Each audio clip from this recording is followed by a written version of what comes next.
अस्सलाम वालेकुम, आप देख रहे हैं खरा सच। मेरा नाम मुबशर लुकमान है और कल इस प्रोग्राम में हमने एक सीरीज़ शुरू की है कि अता तारड़ और मरियम औरंगज़ेब से सवालात करने। कल अता तारड़ से हमने शुरू किए थे, आज भी हैं। आपको मैं ये बता दूं, एग्जैक्टली 24 घंटे गुजर गए, ना उन्होंने कांटेक्ट किया, ना उनकी तरफ से कोई कांटेक्ट हुआ, ना उनकी पार्टी की तरफ से हुआ, ना किसी सवाल का उन्होंने जवाब दिया। बहरहाल आज के सवाल जो हैं वो मेरे पास तैयार है। मैं आपको कहा 124 सवालात हैं जो अता तारड़ और मरियम औरंगज़ेब से करना है मैंने, क्योंकि ये लोगों के आगे झूठ भी बोलते रहे हैं, गलत बयानियाँ भी करते रहे हैं, मुलाकातें भी नहीं करते रहे और साफ़ियों को इस काबिल नहीं समझते कि उनको जवाब देना है, ख़ास तौर पे अगर वो इनके नून लीग के मरहूने मिन्नत ना हो।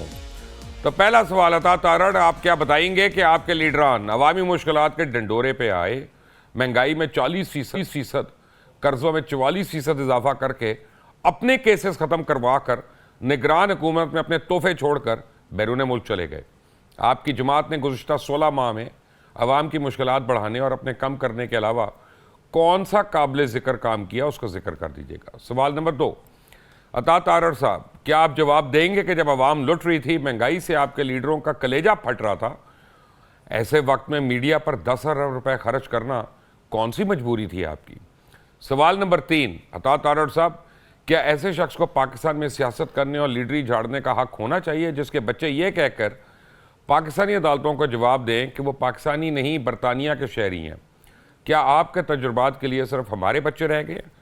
सवाल नंबर 4, अता तारड़ साहब, क्या आप बताएंगे कि मुल्क को डिफ़ॉल्ट से बचाने के नारे लगाते हुए आपकी ज़ुबान नहीं थकती थी, लेकिन आपकी हुकूमत के दौर में जो 2 करोड़ लोग डिफ़ॉल्ट कर गए और ख़त गुरबत से नीचे चले गए, 24 लाख लोग बेरोज़गार हो गए, उसका जवाब कौन देगा? 5, अता तारड़ साहब, क्या आप बताएंगे कि नवाज शरीफ बाहर, शहबाज शरीफ बाहर, इसहाक डार बाहर, मरियम नवाज सियासत से बाहर और मरी की ठंडी हवाओं में बैठी हुई, वो कौन सी मसलतें हैं कि आपकी लीडरशिप ने ज़ुबान बंदी की हुई है? क्या इन राजों से पर्दा उठाने की आपकी जुर्रत है? सवाल नंबर 6, अता तारड़ साहब, क्या आप बताएंगे कि आपने आईन पाकिस्तान की किताब को पकड़कर जो नाजेबा इशारे किए थे वो किस लिए किए थे, या इसीलिए किए थे कि आपकी हुकूमत जाली दस्तखों से कोरम पूरा करेगी? उस असेंबली में खड़े होकर 1 घंटे में 36 बिल या 26 बिल पेश करे, जिसमें ज़्यादातर नई यूनिवर्सिटीज़ के बिल थे और उनमें 29 बिल बगैर पढ़े मंजूर भी किए गए। क्या आपकी जमात आइन को अपने घर की लौंडी समझती है? 7, अता तारड़ साहब, क्या आप बताएंगे कि पेश किए बगैर चेयरमैन तहरीक इंसाफ को जुडिशल रिमांड पर भेजने की खबर आप तक पहुंची कैसे? आपकी जमात वोट को इज्जत दो का नारा लगाती थी, कहीं आप आजकल चोर दरवाजे से पॉलिश करने की जिम्मेदारियां तो नहीं निभा रहे? आप मरियम नवाज के अलावा आजकल किस किस की खिदमत में मसरूफ़ हैं, ये भी हमें बताइएगा। 8, तोशा खाना का मामला काफ़ी गर्म है। उस पर एक साबिक वज़ीर आज़म को 3 साल की सज़ा भी हो गई, लेकिन इसी तोशा खाना से साबिक वज़ीर आज़म की बेटी मरियम नवाज ने एक BMW गाड़ी ली जो उन्हें UAE की रॉयल फैमिली ने तोहफे में दी थी, जिसके बारे में मरियम नवाज ने कहा कि उनको पता ही नहीं कि उस गाड़ी का वो किस गाड़ी और गाड़ी किस कानून और किस असूल के तहत ली गई। 9, अता तारड़ साहब, जिन लोगों को आप चेयरमैन तहरीक इंसाफ की ATM मशीनें करार देते थे, आए रोज़ प्रेस कॉन्फ्रेंसेस में जिनके खिलाफ वावेला मचाते थे, उन्हीं के साथ सीट एडजस्टमेंट की बातें आप किस इखलाकी असूल के तहत कर रहे हैं? और आज का 10वां सवाल, अता तारड़ साहब, जाने से चंद दिन पहले जो शहबाज शरीफ साहब ने 51 अरब रुपया अरकान असेंबली में बांटा कि वो इलेक्शन लड़ें जाके, क्या उस वक्त पाकिस्तान के ऊपर कोई मसले नहीं थे? क्या उस वक्त पाकिस्तान कर्ज़ों में नहीं डूबा? क्या उस वक्त IMF की शराइत नहीं थी कि इलेक्शंस तो पता नहीं कब होने हैं, जब होने हैं, और आप हुकूमत का फ़ंड जो है उधर दे ही जा रहे हैं? अता तारड़ अगेन आज हमारे बुलाने के बावजूद हमारे शो में नहीं है, पिछले 16 महीने से नहीं है। ये कोई पहली बात नहीं है, अनोखी बात नहीं है, लेकिन जब तक वो नहीं आएंगे हम उनकी कुर्सी खाली रखेंगे और उनसे सवाल हम दागते रहेंगे। हर रोज़ अता तारड़ आपसे सवाल होंगे और ये अब बच्चा बच्चा पाकिस्तान का आपसे गली गली मोहल्ले मोहल्ले में सवाल करेगा और आपको कहेगा हिम्मत है तो जाओ खरा सच में बैठो और किसी सवाल का जवाब दो। सिर्फ यहाँ पे झूठ बोलने के लिए मत आओ, ना तुम, ना मरियम औरंगज़ेब, ना कोई और यहाँ पे। बहरहाल अता तारड़ हमारे साथ नहीं है, लेकिन जो 2 मेरे दोस्त हैं वहाँ पे, एक मुज़म्मिल सोहरावर्दी हैं, हम टेलीविज़न से आपका ताल्लुक़ है, वहाँ पे अपना शो भी करते हैं, अब्दुल्ला गुल साहब हैं, चेयरमैन है तहरीक जवानान पाकिस्तान के। आप दोनों का बहुत बहुत शुक्रिया कि आप हमारे साथ आए हैं। जिना हाउस हमला जो केस है मुजम्मिल, आज वो पाया तकमील तक पहुंच गया और ये पता चल गया कि उसका कलीदी और मरकज़ी किरदार कौन है, और वो किरदार चेयरमैन तहरीक इंसाफ निकल आया। अब आप समझते हैं कि ये केस उनके लिए, उनके सियासी करियर के लिए प्रॉपर ग्रहण साबित होगा। यस। कितने साल के लिए अंदर जा सकते हैं इसमें? 14 साल उम्र कैद हो जाए। क्यों?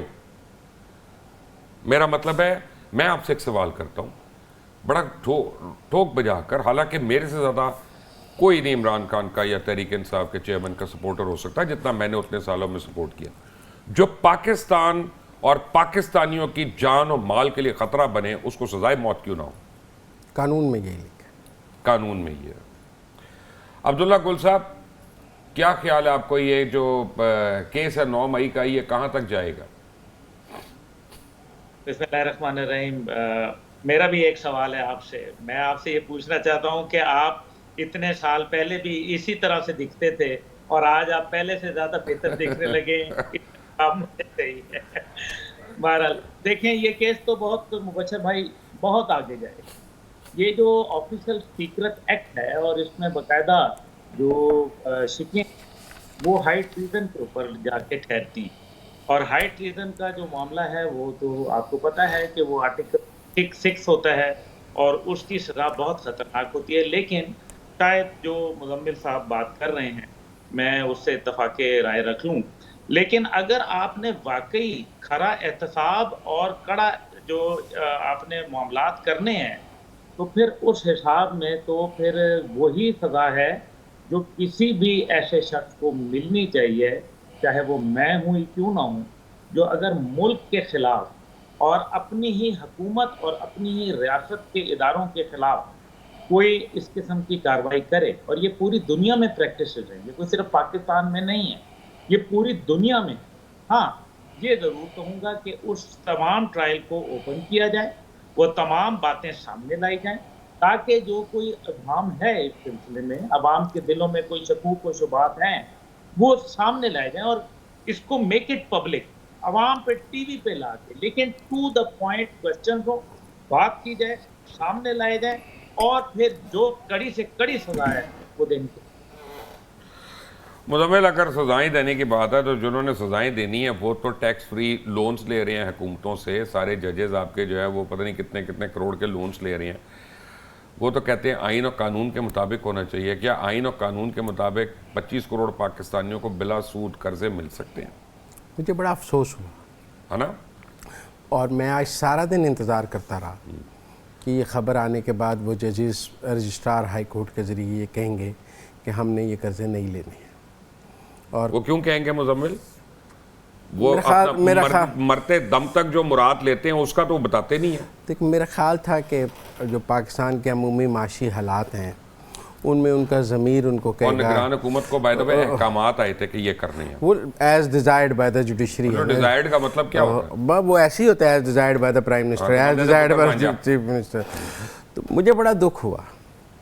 लेकिन ना, मुझे लगा कि आज चीफ जस्टिस सुप्रीम कोर्ट जो हैं वो भी इस पर एक्शन लेंगे। क्यों लेंगे?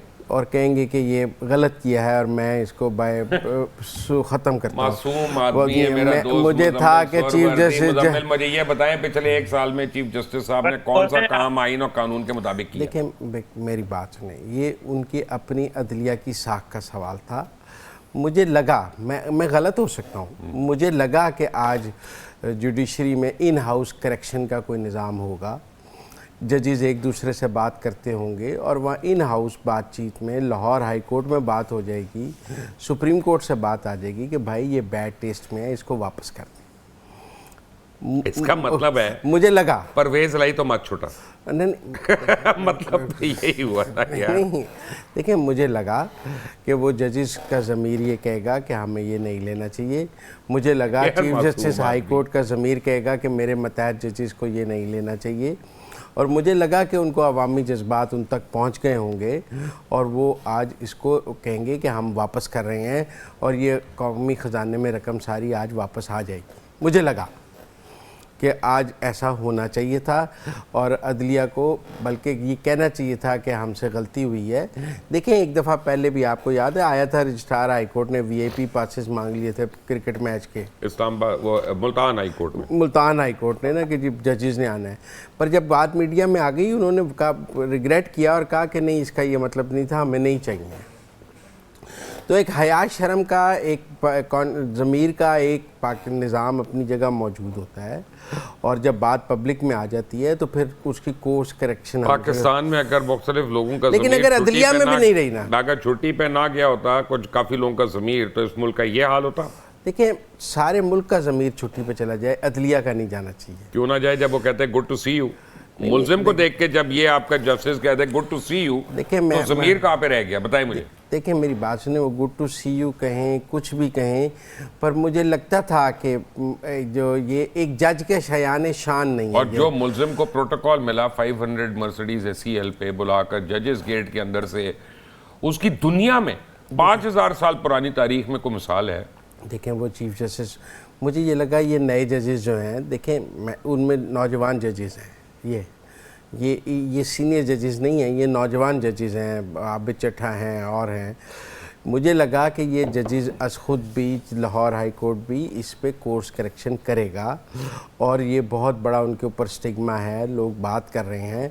मुझे अफसोस हुआ उन्होंने नहीं किया, तो कल भी नहीं करेंगे। मुझे और अफसोस होगा, दिन ब दिन मेरे अफसोस में इजाफा होगा। वो कहेंगे सर लाहौर हाई कोर्ट के जजेस को क्यों बिला सूद कर्जा मिल रहा है, हमें क्यों नहीं मिल रहा? देखिए, मुझे जितने दिन वो ये कर्जा रखेंगे अपने पास, मेरे अफसोस में इजाफा होगा। अब्दुल्ला गुल साहब, आर्मी चीफ जो हैं उन्होंने 2 मीटिंग्स की जो मेरे इल्म में है। उन दोनों मीटिंग्स में उन्होंने सिर्फ ये बताया कि मैं डंडा चलाऊंगा, अभी चलाया नहीं उन्होंने किसी के ऊपर, ना किसी को धमकी दी गई। और डॉलर जो है वो एकदम लड़खड़ाना शुरू हो गया, लंगड़ा हो गया डॉलर एकदम। अब रोज़ में सुबह, कल भी मुझे उम्मीद है कि मैं उठूंगा तो फिर 7 रुपये और कम होगा, 10 रुपये और कम होगा। और ये क्या वजह है कि जब डंडा चलेगा तो फिर बिल्कुल औकात में आ जाएगा कि जो काम हमारी हुकूमतें नहीं कर सकें, और मुतादिद हुकूमतों की बात कर रहा हूँ, मैं एक की बात नहीं कर रहा, वो एक मीटिंग ने और उस मीटिंग की रोएदाद ने इतनी आराम से करवा दिया। देखिए, पहले तो मैं मुज़म्मिल साहब कि मुझे ये लगा कि मुज़म्मिल साहब बहुत भोले आदमी है और ऑप्टिमिस्टिक होना में कोई बुरी बात नहीं है, लेकिन ये भी देखें कि वो केस आपने जहां वर्ल्ड रिकॉर्ड की बात की, वहां एक और वर्ल्ड रिकॉर्ड में इजाफा कर लें कि जो आने वाले कोई अगर जुर्म है तो उन पे भी FIR नहीं कटेगी। आप मासूम मुज़म्मिल सुन रहे हैं? तारीख़ इंसानियत में नहीं हुआ कि आने वाले जराइम के ऊपर भी कोई FIR नहीं कटेगी। तो कहाँ है जी, क्या बात कर रहे हैं? ये यहाँ जो है ना, सब ठीक है, ये तो बाहर जाके पूछे ना, ऐवान अदल के बाहर जाके पूछें। अभी आप आ जाएं आर्मी चीफ साहब के हवाले से, बिल्कुल डॉलर तो कम आना चाहिए। ये तो जज़ा और सज़ा तो 2 कॉन्सेप्ट हैं जो खुदा ताला ने दिए हैं। जो अच्छा करेगा उसका ठिकाना जो है वो जन्नत है, और जन्नत एक हसीन जगह है, और जो बुरा करेगा उसका जहन्नम जो है वो ठिकाना है, और जहन्नम बदतरीन जगह है। अब मसला यहाँ ये है कि वो लोग जो जिनके साथ मुलाकात की, उनमें से तो खुरा अगर निकालें तो आधे तो वहीं बैठे हुए थे। हवाला हुंडी का कारोबार कोई हम 3 जो यहाँ बैठे हुए हैं ये तो करते कोई नहीं है, और जो करते हैं जिनके पास मिलियंस बिलियंस, और उनमें से एक साहब हैं, मैं अभी नाम नहीं लेना चाहता, आप दोनों हजरात बहुत समझदार हैं और समझ गए हैं। $5 बिलियन जो है मार्केट में जब पिछली दफा शॉर्ट हुआ था तो वो कहाँ से हो गया था? ये जो चीनी की शॉर्टेज जो है, ये सिर्फ 51% प्रोडक्शन जो है वो 6 लोग जो है वो चला रहे हैं। तो फिर इस क्या मतलब है? कौन कर रहा है, किस तरह से कर रहा है, ये सबको पता है। देखें, लेकिन आर्मी चीफ इंतहाई ईमानतदारी से और सिद्ध के दिल से ये काम कर रहे हैं, और मेरे ख्याल में पूरी कौम के अंदर जो सोशल मीडिया पे मैं ट्रेंड देख रहा हूँ और जो लोग बात कर रहे हैं, उसके अंदर एक बहुत ज़्यादा पजीराई मिल रही है, और लोगों की एक होप, इस मायूस कुन मराहिल में एक होप आ गई। जिस तरीके से लखपास के ऊपर जो है वो चीनी के स्मगलिंग को पकड़ा गया है FT की जानिब से, जिस तरह से कोर कमांडर साहब को उन्होंने कहा कि 1 लीटर ऑयल जो है वो नहीं फरोख्त होना चाहिए, और फिर ये हुआ और रोक दिया गया सब कुछ। यानी कि जब स्टेट कोशिश करे तो हर चीज पॉसिबल है, लेकिन कानूनी बाइंडिंग्स, लीगल जो मुशगाफियां कानूनी, उनको आप कैसे करेंगे? आईनी जो आपकी इत्तलाहात और आईनी जो आपके ऊपर शिकंजे जब कायम होंगे, जब ये मनी चेंजर पकड़े जाएंगे, तो ये बहरे जो कारोबार कर रहे हैं बाकायदा लीगल कर रहे हैं, गवर्नमेंट के मर्जी से कर रहे हैं, इन्होंने लाइसेंस लिए हैं। लेकिन क्या होगा कि फिर इनको जब अदालत में पेश किया जाएगा तो ये बाइज्जत जो है इनको बरी किया जाएगा। और आपको पता है कि वो बरी कैसे किया जाता है, वो ऑडियो लीक बिल्कुल ठीक है। मैं नाजरीन आपको मैं एक बात बताना चाहता हूँ, और अब्दुल्ला आपको भी एक बात बताना चाहता हूँ, और मुजम्मिल साहब को भी एक बात बताना चाहता हूँ जो इनको नहीं पता बिल्कुल। मेरी कुछ अर्सा पहले, 3 महीने पहले, मुजम्मिल साहब के बड़े बेटे से मुलाकात हुई, और वो आर्टिफिशियल इंटेलिजेंस में मास्टर्स कर रहे हैं, and he is really at the top of the class. और यानी गोरे भी कहते हैं हाँ ये बच्चा जो है ना ये बहुत आगे निकल रहा है। उसने मुझे 3 महीने पहले उस बच्चे ने एक बात की कि अगर आप कोई प्रॉपर ऐप बन जाती है जो कि हम बना सकते हैं और 2 महीने में बना सकते हैं, तो हम फ्लो ऑफ मनी और फ्लो ऑफ एक्सचेंज और फॉरेन एक्सचेंज उसको हम ट्रैक भी कर सकते हैं, ट्रेस भी कर सकते हैं, ना स्मगल होगा ना कुछ होगा, और हर चीज़ ऑन रिकॉर्ड होगी। लेकिन हमारी हुकूमतें सब कुछ करती हैं, ये अपने नौजवानों की जो स्किल सेट है उसे फ़ायदा नहीं उठा सकती। देखिए मुबशिर साहब, मैं कुछ बात करूँगा ना तो फिर आप नाराज हो जाएंगे। अब्दुल्ला साहब आप करें, आप मुजम्मिल को नहीं करने दें। नौजवान के साथ कौन करेगा? आपके जो फेडरल मिनिस्टर यूथ अफेयर हैं, उनकी जो माशाल्लाह दाढ़ी के अंदर आपको 2-4 काले बाल अगर नजर आ जाए तो मुझे बताइएगा। अब आप नौजवान को तो कहीं भूल जाए ना, जवानों को यहाँ कोई पजीराई नहीं है। 68.4% है 30 साल से कम उम्र जवान, और ये हमारा असासा है, ये हमारा सरमाया है, ये हमारा मुस्तकबिल है। लेकिन इनके ऊपर अगर आप तवज्जो नहीं देंगे, इनको मायूसियों में आप डाल देंगे, इनके लिए आप सही फ्रेमवर्क नहीं बनाएंगे, ये जो बात कर रहे हैं मुजम्मिल साहब के, क्यों ना होनहार बिरवा के चिकने चिकने पात, अच्छे बाप के बेटे जो हैं, समझदार बाप के बेटे हैं, वो ऐसे ही होंगे, पढ़े लिखे होंगे, लेकिन वो मुहिब्बे वतन है। नतीजा ये होगा कि जब वो टकरें खाएंगे, यहाँ पता चलेगा कोई सिफारशी जो मैट्रिक फेल है उसको जो है वो नौकरी मिल जाएगी, वो एजुकेशन मिनिस्टर लगेगा, वो एजुकेशन मिनिस्टर लगेगा। फिर क्या करेगा? फिर वो बाहर चला जाएगा और फिर वो कहेगा कि गुड बाय पाकिस्तान। ये बड़ा अलमिया है। लेकिन जो 23,400 रुपया सोना जो है वो पिछले 4 दिन में उसकी प्राइस टूट गई है। आप ये देखें, असल बात यह है कि जो बड़े बड़े मगरमच्छ हैं, चाहे वो जनरल बाजवा के दौर में इकोनॉमिक कमेटी के जब सरबराह बनाए गए, उन्होंने कैसी कैसी बातें की, वही अगर टीवी रिकॉर्डिंग निकाल लें तो यही बातें जनरल आसिम साहब के साथ उन्होंने कही। यही सबसे ज्यादा वो लोग हैं जो पैसा पाकिस्तान का बर्बाद कर रहे हैं, ये वो लोग हैं जो पाकिस्तान का पैसा खा जाते हैं, ये वो लोग हैं जो मनी लॉन्ड्रर्स हैं, ये वो लोग हैं जो हर किस्म की बुराई के अंदर, हर किस्म की पाकिस्तान के अंदर जो डॉलर की कमी करने के अंदर, जो डॉलर की जो किल्लत करने के अंदर, जो होर्डिंग करने के अंदर, जो स्मगलिंग करने के अंदर, ये वो लोग हैं जो पाकिस्तान के लिए नासूर बन चुके हैं। और जब तक के इनको आपको आइन के अंदर अगर आप फ्रेमवर्क में रहे तो आप फिर इसमें कामयाबी नहीं हासिल कर सकते। Okay, I agree. मुजम्मिल साहब, आपके ख्याल में ये जो 2 मीटिंग्स हुई हैं आर्मी चीफ की, इनसे पाकिस्तान की मईशत को फ़र्क पड़ेगा? जी पड़ेगा, फ़र्क नज़र भी आ रहा है। देखें, बात यह है कि बिजली चोरी ख़त्म करनी चाहिए, इस पर किसी को तो इख्तलाफ है नहीं। अच्छा, बेसिक सा काम है। और डॉलर की स्मगलिंग ख़त्म होनी चाहिए, हर किस्म की स्मगलिंग ख़त्म होनी चाहिए। सरहदों की हिफाजत करने वालों की जिम्मेदारी है कि जहां उन्होंने दुश्मन को सरहद नहीं पार करने देनी, वहाँ उन्होंने स्मगलिंग भी नहीं होने देनी। और अगर उन्होंने इन हाउस करेक्शन की है और अपने कोर कमांडर से कहा है कि 1 लीटर तेल नहीं आएगा ईरान से और कोई स्मगलिंग नहीं होगी, तो इन हाउस करेक्शन किया है उन्होंने। और अगर स्मगलिंग रुक जाएगी, ईरान से तेल नहीं आएगा। आज 2 ट्रक पकड़े गए, आज 2 ट्रक पकड़े गए हैं, चीनी जाते हुए पकड़ी गई है। तो ये मीटिंग से पहले, इसका मतलब है कि पहले जो हो रही थी उसमें भी तो कोई मुलव्वस था, उसका भी तो कोई हिसाब कर ले, पहले हो क्यों रही थी। मतलब पहले हो रही थी ना, पहले डॉलर जा रहा था, हम रो रहे थे। यार अफगानिस्तान का ट्रेड ही कोई नहीं, उसका डॉलर स्टेबल है और हमारा अनस्टेबल है। तो मेरा मतलब है कि यहाँ के कुछ लोगों की मर्जी के बगैर ये काम हो रहा नहीं, मगरमच्छ हमारे अंदर है। अच्छा, तो फिर वो मगरमच्छ को जिस मगरमच्छ ने मारा है इस मीटिंग के बाद, वो पहले भी मार सकता था। आसिम मुनीर साहब 29 नवंबर से आए हुए हैं, अब तो पानी सर से ऊपर गुजर गया ना, रुक ही नहीं रहा था ना डॉलर। अब अफगान रुपया तो मुझे लगता है एक दिन डॉलर के बराबर हो जाना था। अगर हम ये ना रोकते तो एक दिन अफगान रुपया और डॉलर बराबर हो जाना था, और रुपया 1000 रुपये का डॉलर हो जाना था, क्योंकि सारा तो वो पेशावर से ख़रीद के ले जाती हैं। तो मेरा ज़ाती तौर पर यह ख्याल है कि सरहदों के मुहाफ़िज़ों को पाकिस्तान की सरहदों की हिफाजत जहाँ दुश्मनों से करनी है, वहाँ ये माशी दुश्मनों से भी करनी है। ये जो मईशत के दुश्मन हैं, जो तेल लाते हैं, जो स्मगलिंग करते हैं सरहदों से, ये भी दुश्मन है हमारी मईशत के, ये ज़्यादा बड़े दुश्मन है। तो इनसे भी उन्होंने हिफाजत करनी है, क्योंकि सरहद पर वो खड़े हैं। और मैं नहीं ये मानने को तैयार कि उनको पता नहीं लगता या कोई उनको चक्कर दे के सरहद से सारा कुछ निकाल लेता है।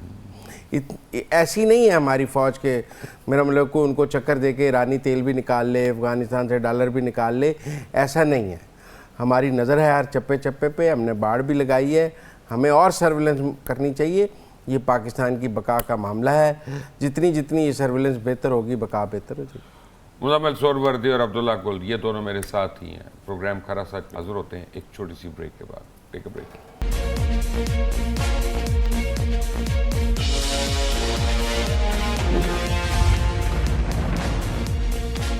Welcome back from the break. Muzammil Suhrawardy हमारे साथ हैं, अब्दुल्ला गुल हमारे साथ हैं, और अता तारड़ हमारे साथ नहीं है, पिछले 1.5 साल से मिसिंग है कहीं पे। वो भी और मरियम औरंगज़ेब भी। वो आपको नज़र आएंगे कि जब वो हुकूमत में आएंगे या अपने मनपसंद सहाफ़ियों को उन्होंने कोई वहाँ पे लुक़मे दिलवाने होंगे ताकि वो खुल कर बातें करें। बट एनीवे, ये अब्दुल्ला गुल साहब, अमेरिकन एम्बेसडर को क्या हो गया, इतनी ज़्यादा मुलाकातें कर रहे हैं? आज भी उसने मिलना शुरू कर दिया लोगों को, रोज़ की अब मुलाकातें हो रही हैं उसकी। देखिए, अमेरिकन एम्बेसडर जो है वो तो परेशान हो गए हैं, क्योंकि यहाँ तो उनकी गेम जो है वो ख़त्म हो रही है, जबकि वो तो अफगानिस्तान में एक दोस्ताना माहौल में वापस आना चाहते हैं, और उनको पाकिस्तान में ज़ाहिर सपोर्ट चाहिए हमेशा की तरह। और जहां रावलपिंडी में पहले सपोर्ट मिला करती थी, वहां कुछ दरवाजे जो है वो थोड़े से आहिस्ता आहिस्ता बंद होते चले जा रहे हैं। इस वजह से वो एक बयानिया बना रहे हैं, वो मुख्तलिफ क्वार्टर्स के ज़रिए जो है वो मुख्तलिफ किस्म की जो लालचें हैं, जो एक जिसको कहते हैं कि वादे वईद बता रहे हैं, एक राय अपनी हमवार कर रहे हैं, ये वो काम कर रहे हैं। इस वजह से वो मुख्तलिफ, आपने देखा नहीं, एक और भी बरतानवी जो हाई कमिश्नर हैं वो भी बड़ी एक्टिव हैं। अभी तो वो आई हैं और जुमा 8 दिन हुए, लेकिन वो मेरा ख्याल है उन्होंने कोई जगह नहीं छोड़ी जहां वो मुलाकात नहीं की हो। अच्छी बात है, होना भी चाहिए, लेकिन अगर उनको ये पता चल गया ना कि पाकिस्तान मीन्स बिजनेस, और जो कि नज़र आ रहा है कि अभी तक हमारे चीफ जो हैं वो अमेरिका यात्रा पे नहीं गए, हमारे चीफ जो हैं वो किसी और जगह के ऊपर नहीं गए, उनकी तमाम बल्कि वो ईरान चले गए, सऊदी अरब चले गए, वो यूएई वगैरह के दौरे के ऊपर हो आए, लेकिन वो यहाँ नहीं गए। इसका मतलब बड़ा ख़तरनाक है। लुक ईस्ट पॉलिसी की तरफ हम शिफ्ट कर रहे हैं, ये एक बहुत बड़ा पैराडाइम शिफ्ट है। लेकिन जो सोहरवर्दी साहब जैसे बात कर रहे थे वो बड़ी अहम बात थी। देखें, जब 9 मई का वाक़या हुआ और फौज की क़यादत के जो सीनियर तरीन अफसरान थे, उनको जब कटहरे में लाया गया और उनको सज़ा दी गई, तो पूरा मुल्क हिल गया। पूरे मुल्क को ये समझ आ गई कि ये अपने लोगों को नहीं छोड़ रहे, अब किसी ने बचना नहीं है। सब लोगों को एक दफ़ा, जिसको कहते हैं ना, ठंड पड़ गई थी। हाँ, कोर कमांडर को नहीं छोड़ा, खदीजा शाह को नहीं छोड़ा, तो बाकी कौन रह गया पीछे? जी बिल्कुल, पीछे कौन रहेगा। अच्छा, लेकिन अब इसका जो दूसरा पहलू है वो ये है कि जब आपने ये क्रैकडाउन करने हैं तो एडमिरल मंसूर से भी पैसे ले लिए गए थे। अब ये याद रखें कि यहाँ बहुत सारे ऐसे लोग हैं, और मैं आपको ईमानदारी, ये नहीं है कि यहाँ कोई इस टाइम पे कोई आप कहें कि कोई चापलूसी वाली बात है, नहीं, लेकिन मैं जिस क़यादत को इस टाइम पे 7-8 ऐसे सीनियर ऑफिसर हैं जिनके मतलब मैं उनको जानता हूँ, घरों से जानता हूँ, यकीन माने इतने डेड ऑनेस्ट हैं माशाल्लाह के हैरान कुन। अब मसला ये है कि बड़े बड़े जो बिजनेस टाइकून थे उनके वो फोन नहीं अटेंड कर, उनकी तरफ कोई राब्ते नहीं। वो जो लोग दुबई में चले गए बड़े बड़े कारोबार करने वाले, उन सबको जो है उन्होंने नरगे में लिया हुआ है, किसी को माफी नहीं दे रहे। लेकिन अगर वो एहतसाब का ये अमल यहाँ अपने घर से शुरू करें, चाहे वो साबिका हो चुके हों, और सबसे पहले मेरे वालिद से शुरू करें, मुझसे शुरू करें। कोई बात नहीं, मेरे वालिद दुनिया में नहीं है, लेकिन मैं उनका बेटे के तौर पर अपने आप को एहतसाब के लिए पेश करता हूँ।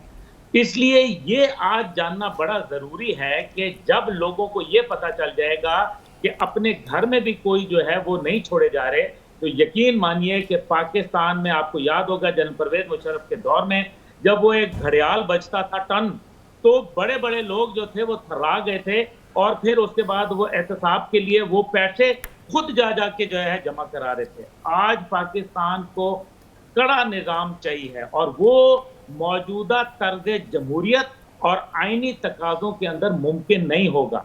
इसको हम सिर्फ प्रोलॉन्ग करेंगे। जहां आपने अता तारड़ से इतने सवाल किए, वहां एक सवाल मैं भी करना चाहूंगा कि जनाब अता तारड़ साहब, हम ये जानना चाहते हैं कि आपकी ये 16 महीने की हुकूमत में 57.4% पाकिस्तानी रुपया डिवैल्यू हुआ, इससे बाद हो गया पाकिस्तान की मईशत। Who is responsible? ये लावारिस रियासत नहीं है, ये मेरा मुल्क है, ये माँ है। मुजम्मिल, मुझे एक बात बताएं, पैसों से मुझे याद है आज बड़े नोटिफिकेशन चल रहे हैं कुछ जली किस्म के कि 5,000 का नोट कैंसिल हो रहा है। होना वैसे चाहिए, कोई उम्मीद है इसकी? जब तक रुपया तगड़ा ना हो तब तक तो देखिए ना, अगर तो प्लॉटों की कीमतें नीचे आ जाएं, अब तो एक तो कैश इंडस्ट्री, हमारी जो कैश इकॉनमी है ये ख़त्म होनी चाहिए। उसके लिए मैं समझता हूँ 5,000 का नोट ख़त्म करना बहुत ज़रूरी है ताकि बड़ा कैश डीलिंग में ख़त्म हो सके। दूसरा, तमाम स्टेप्स कैश इकॉनमी को ख़त्म करने की तरफ जाना चाहिए। लेकिन ना आप और बाहर तो ऊबर में भी अब कैश नहीं आप लेती है। मैं तो कॉफ़ी नहीं ले सकते, कैश ले सकते क्योंकि उन्होंने अपने माशरे में से कैश को ख़त्म किया है। कैश करप्शन और बुराई की जड़ है, और चोरी की भी। तो जब आप कैश से कुछ ख़रीद ही नहीं सकते, आपके पास कैश है और आप ना मार्केट में कुछ ख़रीद सकते हैं ना कुछ कर सकते हैं, तो कैश आपके लिए बेअसर हो जाता है। आप उसका क्या करें? वो बैंक में जाएगा तो आपके किसी काम है।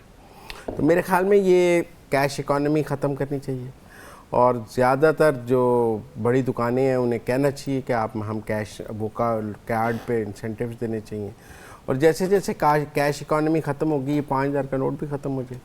नहीं, अभी कंसिडर कर रहे हैं इस बात को? नहीं, अभी नहीं कंसिडर, क्योंकि अगर 5,000 का से आप नोट खत्म करते हैं तो आपको पता है कितने ट्रिलियन रुपए जमा हो जाएंगे आके? कहाँ पे? वो चेंज करने पड़ेंगे ना। हाँ। लेकिन आप वो फिर आप उसके साथ वो मोदी वाला काम करें ना, कि वाइट मनी चेंज करेंगे ना। नहीं, ब्लैक भी कर देंगे, लेकिन उससे पूछेंगे जरा ट्रेल दो ना। और वो अगर आपके रिटर्न में वो मनी शो है, वैसे तो किसी के पास कैश इतना होना ही नहीं चाहिए। आपकी गलत फहमी है, आप हमारी होना नहीं चाहिए। मैं ये नहीं कह रहा है नहीं, ट्रकों में है, मैं कहता हूँ होना नहीं चाहिए। इतना ट्रकों में कैश होना ही जुर्म है। चले मैं एक और काम कहता हूँ आपको, आप एक और काम कर देना, आपसे खत्म नहीं होता 5,000 का नोट, रंग बदल दें यार। रंग बदल आएगा तो सही ना, वापस आएगा, चेंज करने तो जाएगा ना फिर। अच्छा, उन 10 किधरों आया? वैसे आपको मैं बताऊं, वो जो कह रहे हैं ना 10-12 सियासतदानों के नाम लिए हैं, उनमें मुराद सईद का नाम भी लिया है। उनमें मुराद सईद का मोटरसाइकिल पे आया था, तो आज अली ज़ैदी का भी है। मुराद सईद का नाम है कि मोटरसाइकिल, वो जो कह रहे हैं ना कि सियासतदान मोटरसाइकिल पे आए थे आज अरबोपति हैं, वो मुराद सईद की बात थी। तो मुराद सईद से ज़्यादा फेवरेट तो कोई नहीं था चेयरमैन तहरीक इंसाफ का, आप क्यों से मुकाबला करते हैं? कहते हैं उनका कितने 100 एकड़ में फार्म हाउस है। हाँ जी, है ना, जेलस क्यों हो रहे हैं? नहीं, मैं जेलस नहीं हो रहा, लोग एक करप्ट आदमी तो ठीक है। नहीं, मैं ये कह रहा हूँ कि वो वाकई मोटरसाइकिल पे आए थे और आज उन अरबपति हैं। जी अब्दुल्ला, क्या कह रहे हैं आप? नहीं, मैं ये कह रहा था कि वो आ गया है, हमारे निगरान वजीरे इतलात जो हैं उनकी तरफ से शुक्र है बयान आ गया है कि जी 5,000 का नोट नहीं ख़त्म हो रहा, और गवर्नमेंट का ऐसा कोई फिल वक्त इरादा नहीं है। तो शुक्र कुफर टूटा खुदा। लेकिन वैसे जिनके पास है वो खतरे का शिकार हो गए। आपको मैं ये बताऊं कि अगर उसका रंग बदल दें सर, चले ख़त्म ना करें, तो आपको आप सोच नहीं सकते कि एकदम से कितना पैसा मुल्क का छुपा हुआ बाहर आ जाएगा। असल में हर चीज हो सकती है। अच्छा, मैंने लोगों ने आपसे 5,000 के नोट में रखा हुआ है या डॉलर में कन्वर्ट करा के रखा? दोनों में, हर एक के पास डॉलर नहीं है, अच्छा, हर एक के पास देखिए, डॉलर नहीं है। जब और तक डॉलर के तो अभी आ रहा है बाहर, मैं आपको उसकी वजह बताता हूँ जी। जब तक के आप सख्त सजा नहीं देंगे और वो आपकी अदालत से बच के निकल जाएंगे, आप जितने लोगों को पकड़ेंगे ये अदालत से छूट के चले जाएंगे। आप बाकियों को तो छोड़ दें जो करप्ट नासिर हैं। यहां तो दहशतगर्द निकल गए, यहां दहशतगर्द अदालतों ने छोड़ दिए। अब तो कहा चौधरी मतलब ने आप- छोड़े, खुद कह के छोड़े, अब ऐसी क्या बात है? अरे देखें, मैं आपको बताऊं कि क्या यहाँ वो दहशतगर्द जो दहशतगर्दी करने जा रहा है वो वीडियो बना रहा है साथ साथ के, देखें मैं ये दहशतगर्दी जा रहा हूँ, ये मैं बम बांध रहा हूँ, ये मेरी वीडियो। कौन सबूत देता है? ना करें ऐसा काम। देखें, जब तक के आप कड़ी सजाएं नहीं देंगे, इसमें कोई शक व शुबा नहीं है कि अगर ये सारा कुछ हो जाए, यकीन माने अफवाज पाकिस्तान की मोहब्बत लोगों के दिलों में ऐसे उजागर होगी, लोग तंग आए पड़े हैं इस निजाम से, लोग जान छुड़ाना चाहते हैं, लोग सियासी ये मगरमच्छों के आगे नहीं पड़ना चाहते। ये सब सियासी मगरमच्छों ने खा लिया है पाकिस्तान। मैं ये समझता हूँ इन ऑल फेयरनेस कि जो इस मुल्क में हर तरह से इतनी पोलराइजेशन हो चुकी है कि हमारे जेन्युइन लेजिटिमेट सियासतदान भी जो हैं वो सिर्फ अपनी इज्जत ही बचाने के पीछे लगे हुए हैं, वो अनपॉपुलर फैसले नहीं कर सकते। मसलन कोई जेन्युइन लेजिटिमेट सियासी हुकूमत जो है वो 2.25 लाख लोगों के ख़िलाफ़ वो 4 यानी इदारों की निजकारी नहीं कर सकती। कुछ इसका कि 122 इदारों की निजकारी हो और उसके ऊपर इल्ज़ामात ना लगें और वो सारी उम्र करप्शन का रोना धोना ही होता रहे। हम जब तक इस कल्चर को नहीं ख़त्म करेंगे, हमारा जेन्युइन लेजिटिमेट सियासतदान भी अब्दुल्ला को डिलीवर नहीं कर सकता। हम ज्यादती भी बहुत करते हैं अपने सियासतदान के साथ। ये सब इकट्ठे हो जाएंगे, आपको नजर आएगा। अभी ये तो जो हम बात कर रहे हैं ये एक रोजी पिक्चर है कि रोजाना जो है इनके खिलाफ कार्रवाई होगी, स्मगलिंग रुकेगी, फलाना होगा, ढिमकाना होगा। ये जब मिसाक के जमहूरियत के नाम पे सारी पार्टियां, वो जो जेलों में हैं और वो जो बाहर हैं, ये सब इकट्ठे होते हुए आपको नजर आएंगे और फिर ये पब्लिक प्रेशर माउंट करेंगे, फिर ये अंदरूने खाना साजिशें करेंगे। आप इनको जरूर केटर फॉर करें। अगर आपने ये ना किया तो ये लोग जो मिनिस्टर बाहर चले सर गए, एक मेरी बात दुबई- सुन लें, मैं क्योंकि खुद वजीर रह चुका हूँ, 4 वजारतें मैं चला चुका हूँ। अगर कोई अपना मिनिस्टर जो है वो करप्शन करना चाहता है ना, वो बगैर अपने सेक्रेटरी की मदद के कर ही नहीं सकता या ब्यूरोक्रेसी की मदद। तो हम सियासतदानों को तो हम फड़का लेते हैं, चलो 5 साल बाद हम फड़का लेते हैं उनको, उनके मतलब स्टोरियां देकर। आपने ब्यूरोक्रेट जो है वो दूसरे डिपार्टमेंट में चला जाता है, वहीं पे सेक्रेटरी बन के, उसको हाथ नहीं लगता कोई, उसकी मुराद कम नहीं होती है। असल तो करप्ट आपका वो है इस मुल्क में। भाई आपके मसाइल ही देखिए, असल बात यह है कि जहां ईवान इंसाफ के अंदर अगर वाकई इंसाफ मिलना हो जाए, 80% पाकिस्तान के मसाइल हल हो सकते हैं, 80%। और ब्यूरोक्रेसी को आप हाथ नहीं डालते। जब तक कि आप fish rots from the head, मछली मुंह से सड़ती है, आप मुंह को अगर फिक्स कर लेंगे, उसकी जो पूरी बॉडी है वो पेरिश हो जाएगी खुद ब खुद, ये निज़ाम सब सत्यानाश हो जाएगा। लेकिन आप इस आइन के अंदर रह के, इस कानून के अंदर, इस अदालत के अंदर रह के वो काम नहीं कर पाएंगे। जो आपके लिए मसाइल आ रहे हैं उनके ऊपर गौर करना अब मैं पड़ेगा। मुश्किल सवाल पूछ लेता हूँ मुजम्मिल से। एक गंदी मछली पूरे तालाब को गंदा कर देती है, लेकिन क्या एक अच्छी मछली, साफ मछली गंदे तालाब को साफ कर सकती है? अब आसिफ मुनीर अकेले क्या करेंगे? क्या क्या करेंगे? आसिफ मुनीर मछली नहीं है ना, नहीं अकेले भी नहीं है। नहीं मछली भी नहीं है, हाँ। मगरमच्छ है। हाँ, आप जरा आप ठीक है, I stand corrected. Stand correct. तो वो मछली नहीं है, वो सारी गंदी मछलियों को खा जाएंगे। काफी वो शेर है, और ठीक वो है ना? शेर ऐसा नहीं शेर उन्होंने है तालाब की बात की है ना, जो जंगल की तो बात ही नहीं की है। उड़ा के आप ये देखें कि मतलब वो कर सकते हैं, ये तो पिछले 8 दिन में साबित हो गया। इसका मतलब है कोई भी आर्मी चीफ चाहता वो कर सकता था। इसका मतलब है जनरल बाजवा भी 6 साल चाहते तो कर सकते थे, वो भी बिजनेसमैन को मिलते थे। ये भी बिजनेसमैन को राहील मैं शरीफ भी मिलते थे। राहील शरीफ भी मिलते थे। इसका मतलब है उन मुलाकातों के कोई नतीजे नहीं निकलते थे, इस एक मुलाकात का नतीजा निकला है। आप मेरी बात समझे, राहील शरीफ और जनरल बाजवा भी मिलते थे और यही बातें होती थी, सेम बातें। मैंने 2 बिजनेसमैन से पूछा है। प्रॉब्लम ये है, मुझे डर ये है कि वो मईशत के एक्सपर्ट तो है नहीं, तो जैसे अब्दुल्ला ने कहा पहले कि ये झूठ बोल बोल के कहानियां सुना के। देखें क्या हुआ, डॉलर पे बात हुई, उन्होंने कहा आप लोग डॉलर स्टॉक कर रहे हैं, आप ना करें। उन्होंने कहा हम नहीं कर रहे, स्मगलिंग हो रही है, आप स्मगलिंग बंद कर दें, डॉलर नीचे आ जाएगा। 1 मिनट, अफगानिस्तान ना जाने दें, नीचे आ गया। उन्होंने कहा 1 लीटर तेल नहीं आएगा, वहीं पर डीजी को कहा कि आप कभी पाकिस्तान में स्मगलिंग नहीं होगी, कोर कमांडर को कहा, उन्होंने वो बंद कर दी, उन्होंने होल्डिंग बंद कर दी। इतना सा काम था, आप मेरी बात समझे, इतना सा ही काम था ना। अपने हिस्से का काम उन्होंने अपने डीजी को वहीं बैठ के कहा कि भाई अब कोई 1 लीटर ईरानी तेल नहीं फरोख्त होगा, और उन्होंने कहा कि बिल्कुल कोई। वैसे मुझे पता क्या लगता है, व्हाई ही मीन्स बिजनेस, क्योंकि पहली मीटिंग्स हुई हैं जिनको ऑफ द रिकॉर्ड नहीं रखा गया है ना।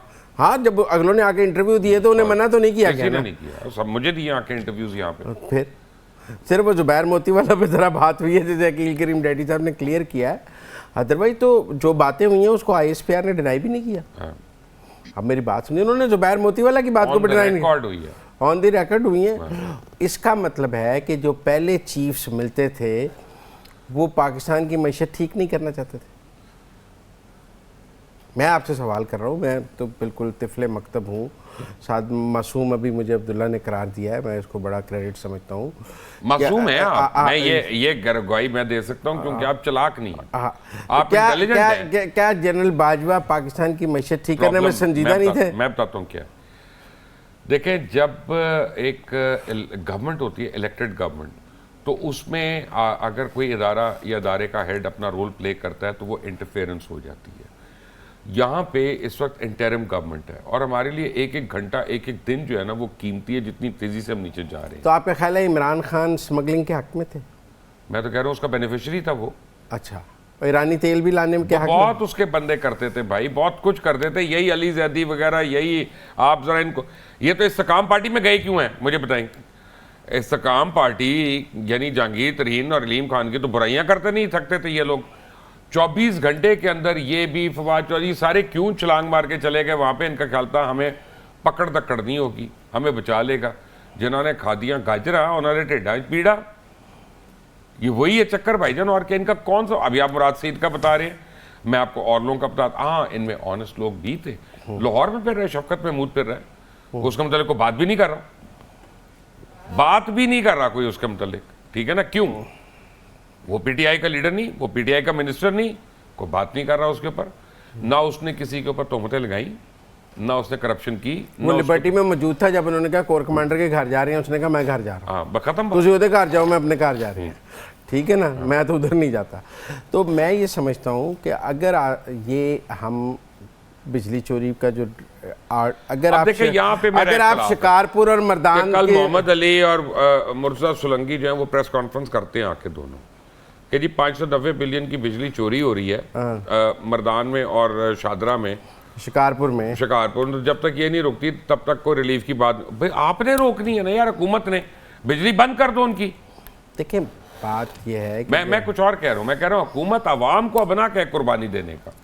देखिए बिजली बंद ही हो रही है, ये पीडीएम की गवर्नमेंट में भी बंद की गई थी जब सिंध से पीपल पार्टी ने शोर मचाया था कि सिंध में लोड शेडिंग में इजाफा हो गया है। असल में तो बिजली बंद की गई थी कि आप बिल नहीं देते हैं तो पूरी खड़े हो गए जी सिंध में लोड शेडिंग में बड़ा इजाफा हो गया, पंजाब में नहीं हो रही। देखिए मेरी एक बात सुनिए, अब सिंध बिल ही नहीं दे रहा तो क्या करें? उस डिस्को के चीफ एग्जीक्यूटिव को पकड़ा आपने उनके बिलिंग वालों को पकड़ा, आपने उनके मीटर रीडर्स को, लाइनमैनों को पकड़ा कि तुमसे रिकवरी नहीं हुई।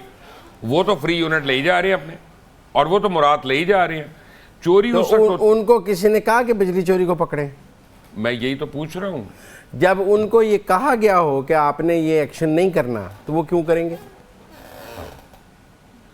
तो फिर आप मुझे बताएं कि अवाम के, जब उनको लगाते वक्त कहा गया हो कि लॉ एंड ऑर्डर का मसला नहीं पैदा करना, कुंडों के पीछे नहीं जाना, लड़ाई नहीं करनी, स्मूथली अपना टेन्योर गुजारना है, तो वो ऐसे ही गुजार देंगे। आज आप कहते हैं डंडा लेके चढ़ जाओ, 1 यूनिट नहीं चोरी हो सकता, फौज साथ खड़ी हो जाए, FIA पुलिस साथ खड़ी हो जाए, कोई कुंडा चल सकता है? कोई रियासत से भी मजबूत है? अगर इमरान खान रियासत से मजबूत नहीं है तो कोई बिजली चोर हो सकता है? हाँ, मेरी बात समझें। जो मकबूलियत के घोड़े पे सवार होकर अंधाधुंध भाग रहा था, सरपट दौड़ा रहा था अपना घोड़ा, और अगर वो रियासत से मजबूत नहीं है और हमने सुधा के अटक जेल में बिठा दिया है, तो फिर कोई बिजली चोर मजबूत है? नहीं, अभी सुधरा नहीं है। नहीं, बिठा तो दिया है ना सुधा के, निकल तो नहीं सकता। जिस दिन वो टोने वाली भी अंदर जाएगी। नहीं, निकल तो नहीं सकता ना। नहीं, तो फिर बिजली चोर ज्यादा मजबूत है उससे। कितना भी कोई बिजली चोर हो, अगर रियासत फैसला कर ले कि इस मुल्क में कोई बिजली चोर नहीं होगा, तो कैसे हो सकता है? अब्दुल्ला गुल, योर 2 सेंट्स। देखिए जी, पहली बात यह है कि जब भी मुल्क में बेहतरी आने लगती है तो फिर दहशतगर्दी में इजाफा कर दी। ये एक बहुत बड़ा हर नुक्कड़ के अंदर, हर जगह के ऊपर अफवाज को नहीं घुसाया जा सकता। ये जुल्म होगा, ये ज्यादती होगी, और पुलिस को आपको इफेक्टिव करना पड़ेगा। आपको हॉरिबल एग्जाम्पल्स बनानी पड़ेंगी। अगर कस्टम वाले वहाँ कोई गड़बड़ कर रहे हैं, उनको जब सजा मिलेगी वो वहाँ से स्टे ऑर्डर लेके आ जाएंगे अदालत से, और धड़ल्ले से काम करेंगे और पहले से ज़्यादा डबल करेंगे। ये माजी में होता रहा है। अच्छा, अब दूसरी तरफ ये है कि अब आपकी ये जो मौजूदा निगरान हुकूमत है, ये क्या सहारा देगी? और ये जो प्रोजेक्ट है, ये तो लॉन्ग टर्म प्रोजेक्ट है। जाहिर है ये एक दिन में तो इसके रिजल्ट आने नहीं है। अब जब ये लॉन्ग टर्म चलेगा तो फिर और 3 महीने बाद, 6 महीने बाद इलेक्शन होंगे। इलेक्शन होंगे तो नई हुकूमत होगी, कौन इलेक्शन में चली जाएगी। फिर जब वो लोग आएंगे वो तो फिर बड़ी बड़ी बातें करेंगे, और फिर वो क्या इस एजेंडे को चलने देंगे? हमें ये फैसला करने का घड़ी है, और इसमें ज़रूरी है कि फ़ौज की और ISI की कंटिन्यूटी जो है, जो उनकी चेन ऑफ कमांड की है, वो बड़ा जरूरी है। तो आप कह रहे हैं कि जनरल नदीम अंजुम की एक्सटेंशन हो रही है, आप ये मुझे कह रहे हैं? मैं ये चाहता हूं कि उनकी होनी चाहिए। अब आप अंदर की सोर्स ही बता दें मुझे, आपकी इतलात क्या कहती हैं? नहीं, मेरी इतलात, मेरे क्या इतलात होनी है? मैं तो अपने तौर पर ये समझता हूं कि ये जो कॉम्बिनेशन है इस टाइम पे चंद अच्छे लोगों का, और जो वाकई मुल्क के, और मैंने ये सुना है जिसने भी कहा है तो वो अच्छा ही कहा है। मैं, आपको पता है, मिनिस्टर्स के साथ अपना फॉरेन जो हमारे एम्बेसडर्स हैं उनसे मुलाकात रहती है, और वो बड़े अच्छे अल्फाज में वो एक उनकी पढ़े लिखे होने की बात करते हैं, वो उनके डेडिकेशन की बात करते हैं, वो उनके पाकिस्तान के हवाले से जो उनका ख्वाब है उसकी बात करते हैं। तो मैं ये समझता हूँ कि जो इंटेलिजेंस का और फौज का जो आपस में अंडरस्टैंडिंग एक डेवलप हुई है पिछले इतने अरसे में, और इस सब के अंदर उनका एक अमलन किरदार है, उसको ब्रेक नहीं होना चाहिए, ये मैं चाह रहा हूँ। दूसरी बात यह है कि आपको देखना पड़ेगा कि हमने फैसला क्या करना है। क्या हम पाकिस्तानी कौम को जो है हमेशा इसी तरीके से उनको जुल्म सहने के लिए तलाश करते हैं? जो कुछ करना है जनरल आसिम ने, वो अगले 1.5 से 2 माह में करना है, और बाकी 2 साल उसके ऊपर वो अपनी पॉलिसी पे पहरा देंगे।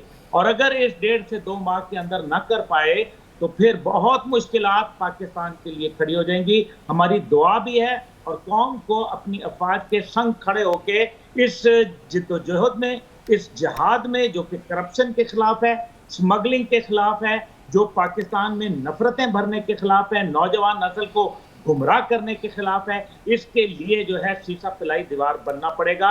हमने अपने आने वाले मुस्तकबिल को संवारना है। हमने आने वाली सियासत को नहीं देखना, बल्कि आने वाली पाकिस्तान की रियासत को देखना है, जिसकी एक ही मंजिल है, और वो दुनिया की इंशाअल्लाह ताला, जो दुनिया के ऊपर एक रूल करने के लिए पाकिस्तान पैदा हुआ है। ये मेरा ईमान भी है, और ये मेरी अब्दुल्ला गुल, आपका बहुत बहुत शुक्रिया। मुजम्मिल सोहरवर्दी, आपका शुक्रिया। आप कुछ कहना चाहते हैं जाने से पहले? मैं समझता हूँ कि अगले 15 दिन बहुत इम्पॉर्टेंट हैं। अगर ये सब चीज़ें जिस तरफ चल रही हैं इस तरह चलती गई और डीरेल ना हुई, तो हमें ऑप्टिमिस्टिक रहना चाहिए। नहीं, पिछले 2 दिन ने तो मुझे बहुत ऑप्टिमिस्ट कर दिया। मैं समझता हूँ कि ये मोमेंटम अगले 15 दिन जारी रहा और ये 280 पे वापस आ गया। मैं कहता हूँ अगर ये 15 दिन जारी रहा तो 280 नहीं, उससे बहुत नीचे आएगा। तो मैं समझता हूँ अगर 200 देखें, अगर ये 280 पे आ जाता है तो आपकी पेट्रोल की कीमत भी नीचे आ जाएगी, आपका फ्यूल एंड प्राइसेस भी नीचे आ जाएंगी, बिजली भी सस्ती हो जाएगी, क्योंकि महंगी तो हो रही है, क्योंकि डॉलर महंगा हो रहा है। आप पेट्रोल आपको महंगा करना पड़ेगा। अगर आप पेट्रोल को आप डॉलर को 200 से 80, 75, 70 पर ले आते हैं तो आपका पेट्रोल भी सस्ता हो जाएगा, आपकी बिजली भी सस्ती हो जाएगी, काफ़ी कुछ सस्ता हो जाएगा और ये जो इस वक्त बबल है ये कंट्रोल हो जाएगा। अब्दुल्ला क्या कह रहे थे आप, कुछ कह रहे हैं? मैं सिर्फ यही कहूंगा कि इंशाल्लाह ताला Pakistan must survive, Pakistan will survive and Pakistan has to survive. चलें, अब्दुल्ला गुल आपका बहुत शुक्रिया, मुजम्मिल सोहरवर्दी आपका बहुत शुक्रिया, अता तारड़ आपका बिल्कुल शुक्रिया नहीं, उस दिन शुक्रिया जिस दिन आप समझेंगे कि हकीकी जमहूरियत के तहत आप आवाम को जवाब दें और आपको अपने करतूतों के जवाब देने हैं आके। अंटिल द नेक्स्ट टाइम, अल्लाह हाफिज़।